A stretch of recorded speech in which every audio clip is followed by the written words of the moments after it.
Welcome to our channel. Today we how to restore Metapixel in Shopify for accurate tracking, detailed guide step by step clearly. To restore the Metapixel in Shopify for accurate tracking, start by logging into your Shopify admin panel. Navigate to the online store section in the left sidebar. Click on Preferences to access your store's tracking settings. Locate the Facebook Pixels section within the Preferences page. If you see an existing Pixel ID, note it down for reference. If the Pixel is disconnected, you may need to re-establish the connection. In a new tab, log into your Facebook Business Manager account.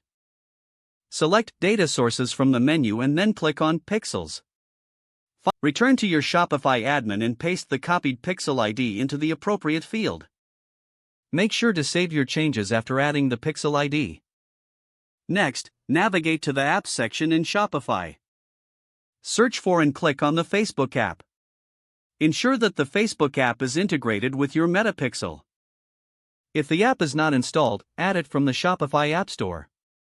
Once installed, return to the app and go to the settings.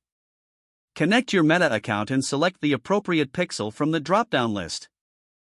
Confirm the connection to enable accurate tracking on your website. After this setup, test your Pixel to see if it tracks correctly. Use Facebook's Pixel Helper tool, available as a Chrome extension. Visit your storefront and observe the Pixel Helper for any detected errors. If errors arise, troubleshoot by verifying your Pixel settings in both Shopify and Facebook. Make sure that the Pixel is correctly placed in your theme code if necessary.